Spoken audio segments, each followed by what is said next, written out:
inundación y carga. Este es el régimen de operación satisfactoria.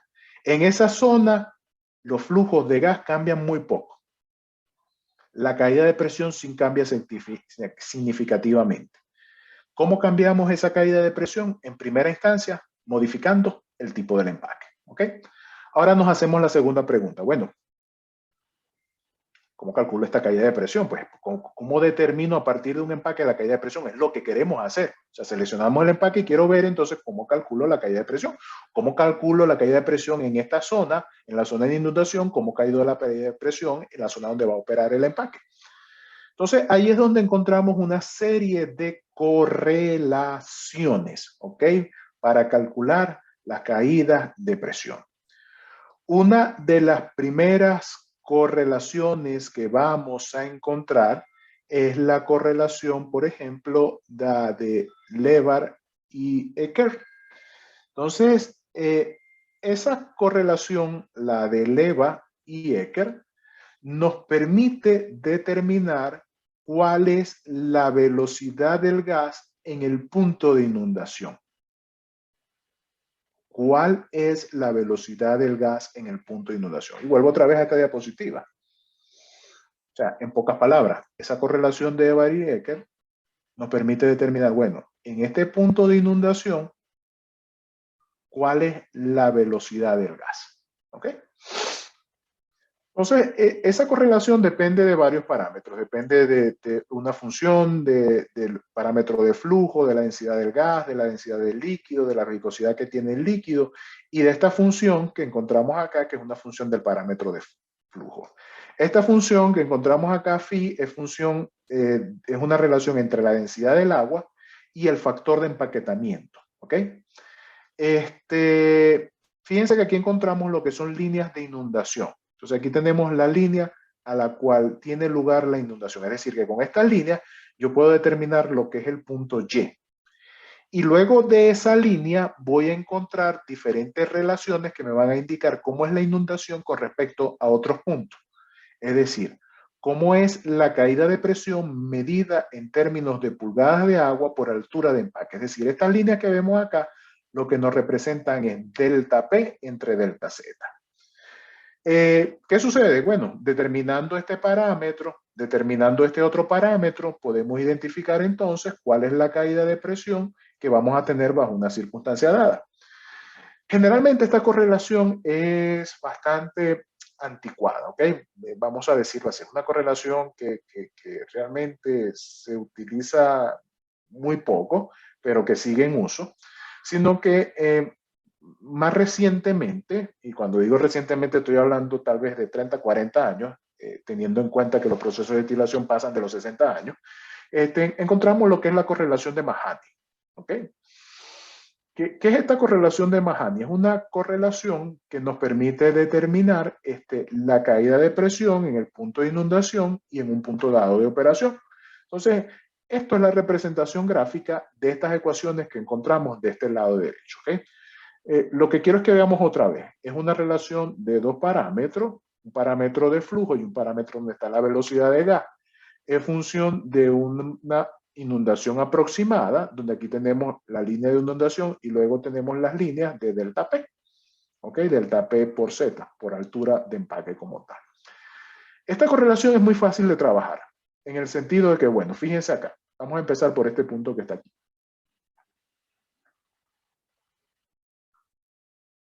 ¿Qué es lo que queremos determinar? La velocidad en el punto de inundación, ¿ok? Para determinar esa velocidad en el punto de inundación, necesito calcular un parámetro que se llama YF, porque aquí lo tengo, es el otro lado de la igualdad.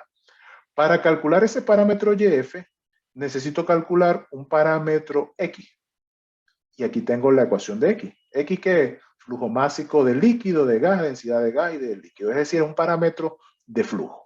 Entonces, conozco este valor de X, puedo calcular este valor de YF. Para calcular esta velocidad, aparecen propiedades del fluido. Viscosidad, densidad de gas, densidad del líquido. Pero aparece un parámetro que llamamos F. Y ese parámetro F depende del tipo del empaque. Y depende del tipo del empaque a través de esta ecuación. ¿Ok? donde vamos a encontrar un parámetro Z, un parámetro D, que está relacionado a la dimensión del empaque. ¿Dónde se encuentra esa información? Esa información está tabulada. Tenemos, por ejemplo, lo que es el texto del Kister. Para la parte de estilación vamos a encontrar una gran cantidad de tablas con las características de este empaque. Entonces, fíjense que aparece el parámetro N, el parámetro Z y el parámetro D viene a ser lo que es el tamaño de ese empaque. Entonces, a lo que seleccionamos un empaque, ejemplo, un anillo rachi cerámico con una dimensión dada, determinamos el parámetro N y Z, lo introducimos en esta ecuación, cálculo F, lo metemos aquí, cálculo YF de esta ecuación que tengo aquí arriba, X de esta, y ya, podemos resolver cuál es la velocidad de inundación en el punto de empaque. Si queremos determinar la velocidad del gas en otra condición, simplemente calculamos el parámetro del flujo a la condición que estamos operando la columna. Es decir, cambio esto por los valores límites, lo cambio por el parámetro a la cual estoy operando y puedo determinar entonces esa velocidad a diferentes puntos de operación. ¿Okay? Es bastante carpintería este proceso. Tenemos la ecuación de Leva, ¿ok? La ecuación de Leva es una de las más encontradas en la literatura, porque ¿qué hizo Leva? Él vino y correlacionó datos experimentales. Entonces vino y tomó y tiene esta ecuación empírica para calcular la caída de presión en columnas empacadas, ¿ok? En una condición que se llama de precarga con un flujo simultáneo de gas y de líquido. Entonces, esta correlación de Leva ya nos da directamente lo que es la caída de presión. Entonces, ¿qué necesitamos? Un parámetro delta que se encuentra tabulado para diferentes tipos de empaque, va a corresponder a un tamaño de empaque establecido. Necesitamos una función phi, que también se encuentra tabulado para ese empaque, y tenemos un rango de flujo del líquido. Fíjense que este líquido viene por área transversal, es decir, necesitamos conocer un aproximado del diámetro de la columna para dividir el flujo másico por esa área transversal. Fíjense que son kilogramos por metro cuadrado por hora. Entonces, de esa manera tenemos el valor del SUS, la densidad del líquido, la densidad del gas y la velocidad de gas que queremos calcular. Entonces, con esta correlación de Leva podemos calcular cuál es la caída de presión que vamos a encontrar en la columna.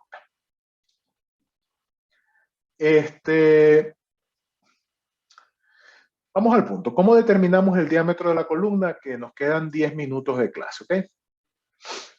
Hay dos métodos para calcular la columna. Un método en el cual partimos de una caída de presión que permitimos en el equipo. Es decir, fijamos una caída de presión. ¿Cómo fijamos una caída de presión? Bueno, si estamos diseñando una columna empacada para absorbedores y desorbedores, podemos utilizar una caída de presión que esté en este rango. Si son de columnas de destilación que se esperan a presión atmosférica, puedo trabajar entre 400 y 600. Y si tengo columnas de vacío, puedo operar entre 8 y 40. ¿Ok? Es decir, fijamos ese rango. Cuando conocemos, por ejemplo, el número de etapas, o podemos hacer una aproximación por el cálculo que veíamos anteriormente, tener una idea de cuánto es la altura, ¿ok? Podríamos realizar un cálculo más riguroso en estimar en función de esa altura cuánto es la caída aproximada, ¿ok? Generalmente la caída de presión debe estar en este valor, entre 1.2 kilopascal por metro y 400 pascal por metro. Eso es lo que generalmente vamos a encontrar, porque cuando estamos por encima de 1.2, la columna se inunda, y cuando estamos por debajo de 400 pascal, entonces lo que va a ocurrir es que el empaque se seca. Dicho de otra manera, ¿ok?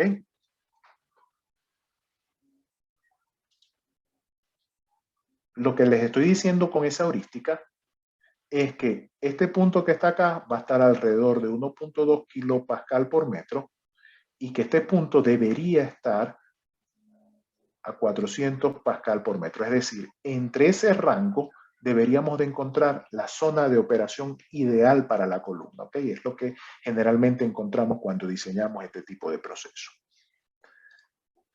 Entonces, este proceso es un proceso iterativo, ¿no? Como le decía, el primer método. Entonces, el primer método es, conocemos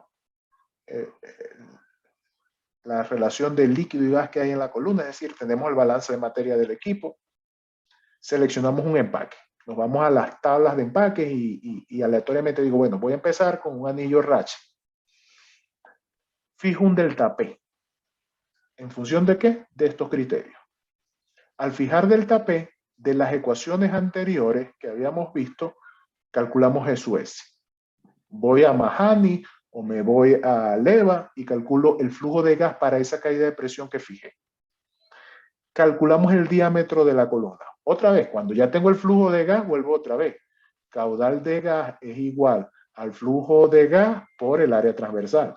Entonces, acabo de calcular conozco como hacíamos en las columnas también de plato, puedo calcular el diámetro. Entonces, calculamos el diámetro. Aquí está, ya despejado de esta ecuación. Entonces, cuando despejo el diámetro, voy a encontrar en la literatura unas correlaciones muy generales como esta, que nos dicen, bueno, si el diámetro de la columna es menor a 30 centímetros, el tamaño del empaque debe ser menor a 25 milímetros. Si está entre 30 centímetros y 1 metro, debe ser entre 25 y 38 milímetros. Y si es mayor a 90 centímetros, el empaque debe tener este tamaño. Entonces, ¿qué pasa? Este diámetro que acabamos de calcular, lo comparo con este criterio y lo comparo con el empaque que seleccioné.